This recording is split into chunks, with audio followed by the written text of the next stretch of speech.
Assalamualaikum warahmatullahi wabarakatuh. Salam sejahtera untuk kita semua.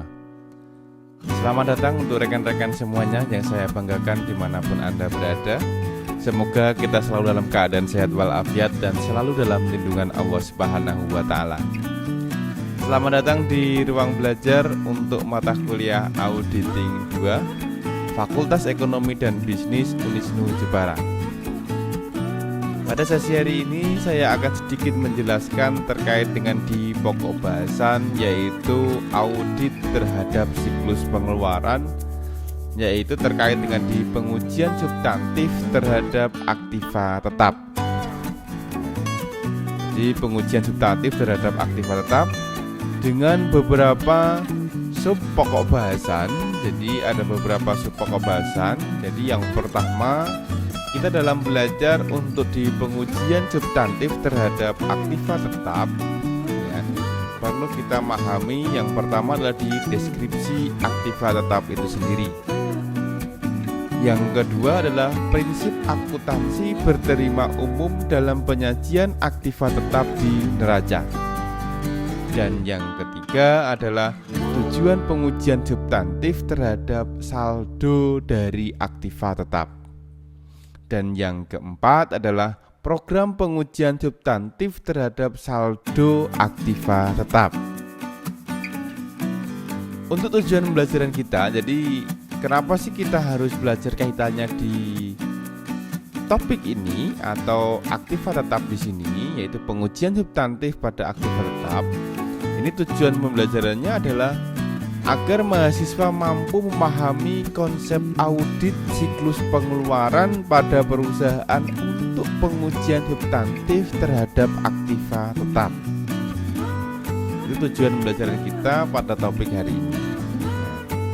Untuk di pertama kali, yaitu di sub pokok bahasan yang pertama, yaitu di deskripsi dari aktiva tetap itu. Jadi aktiva tetap itu merupakan sebuah kekayaan perusahaan yang memiliki wujud. Kekayaan perusahaan yang memiliki wujud mempunyai manfaat ekonomis lebih dari 1 tahun dan diperoleh perusahaan untuk melaksanakan kegiatan perusahaan bukan untuk dijual kembali. Itu adalah aktiva tetap. Jadi kekayaan perusahaan yang memiliki wujudnya mempunyai manfaat ekonomis lebih dari 1 tahun dan tidak untuk dijual kembali. Itu dinamakan aktiva tetap.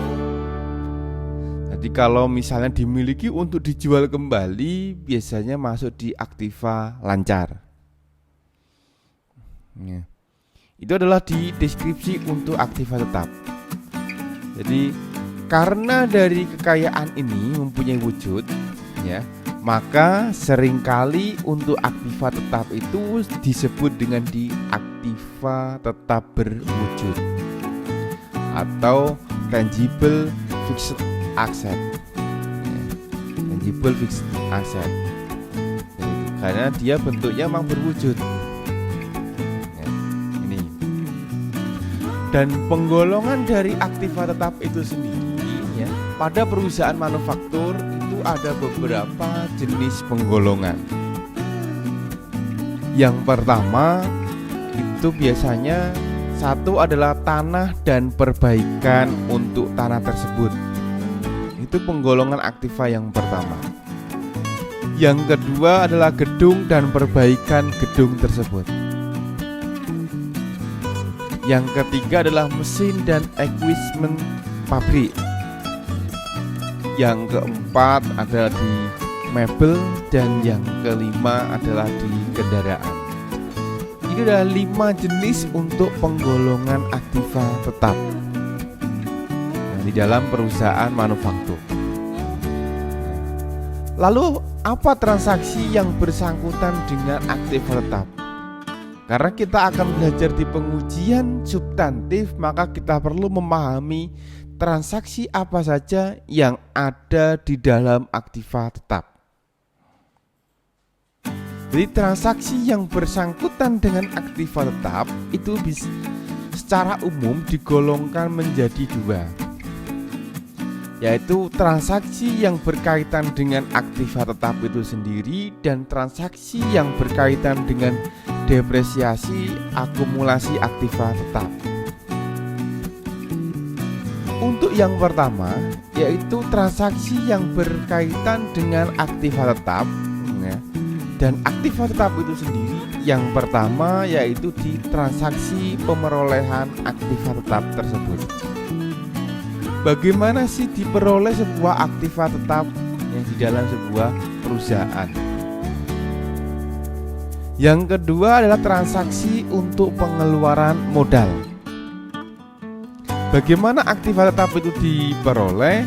Ya, kemudian dari mana untuk bisa memperoleh ya aktiva tetap itu? Atau modal ya yang dikeluarkan dari seperti apa? Yang ketiga adalah transaksi depresiasi aktiva tetap itu sendiri. Jadi ada beberapa aktiva yang memang mengalami yang namanya depresiasi. Kemudian yang keempat adalah transaksi penghentian pemakaian aktiva tetap tersebut. Dan yang kelima adalah transaksi reparasi dan pemeliharaan aktiva tetap.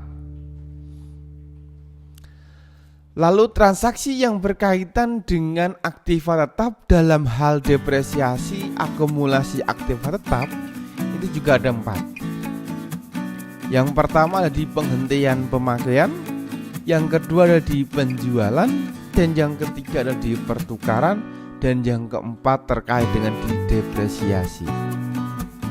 Itu transaksi yang berkaitan dengan depresiasi akumulasi aktiva tetap.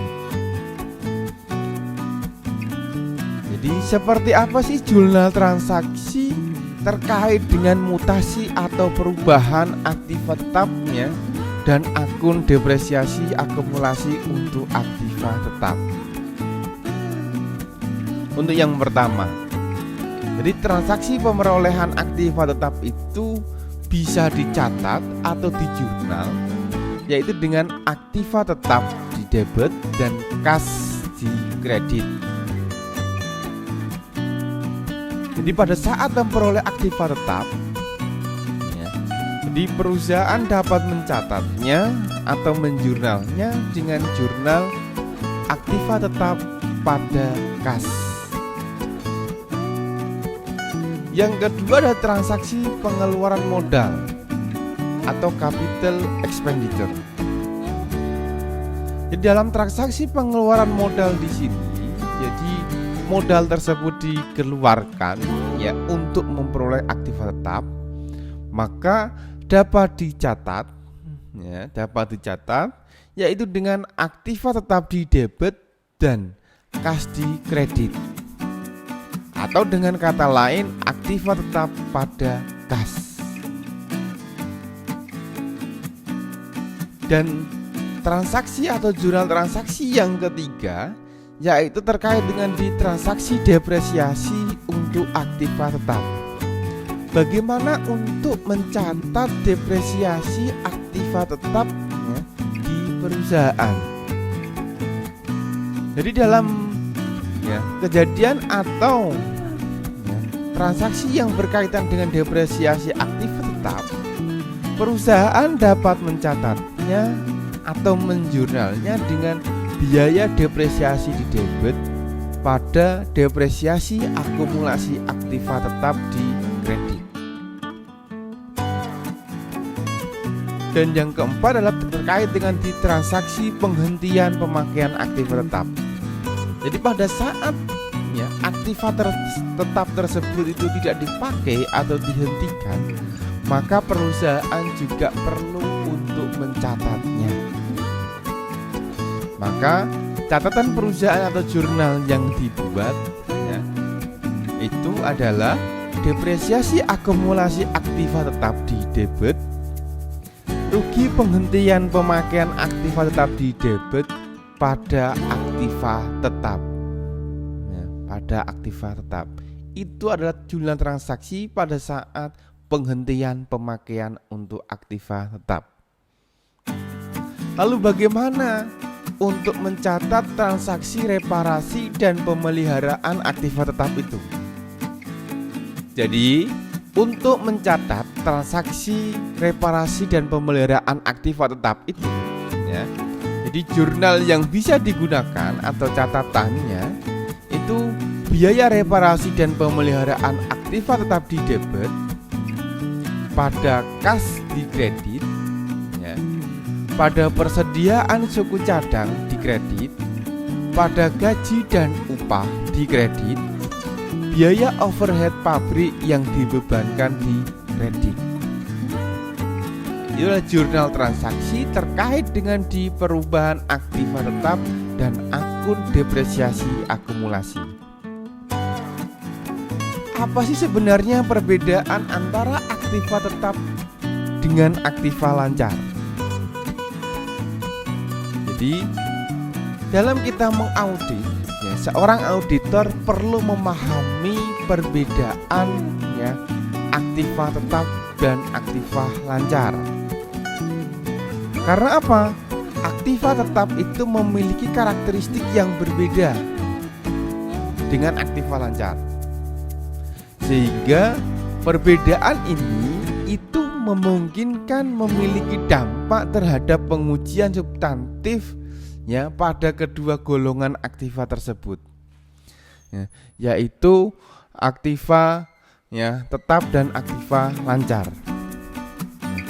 Auditor harus memahami perbedaan ini agar dapat melakukan, ya, pengujian substantif dengan efektif, ya, terhadap kedua golongan tersebut, ya.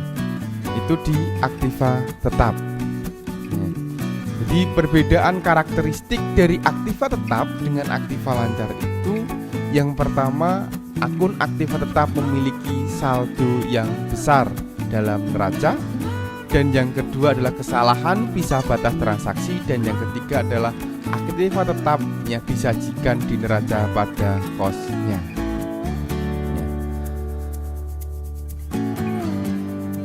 Perbedaan pengujian substantif terhadap aktiva tetap, ya, dengan terhadap aktiva lancar itu dikarenakan yang pertama adalah karena frekuensi transaksi yang menyangkut aktiva tetap itu relatif sedikit. Yang kedua, karena ketepatan pisah batas transaksi yang bersangkutan dengan aktiva tetap itu juga sedikit.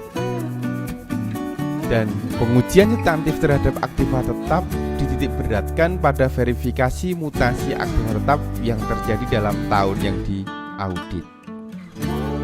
Nah, jadi dalam mengaudit untuk aktiva tetap, ya, untuk pertama kalinya, ya, untuk klien yang pertama kali diaudit, auditor perlu memahami apakah laporan keuangan tahun sebelumnya, ya, itu telah diaudit oleh auditor independen.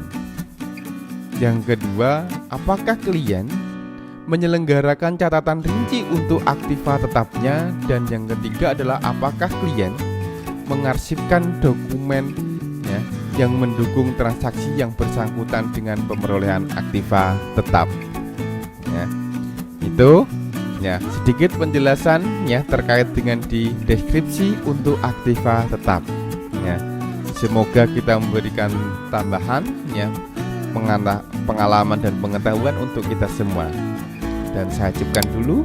Wassalamualaikum warahmatullahi wabarakatuh.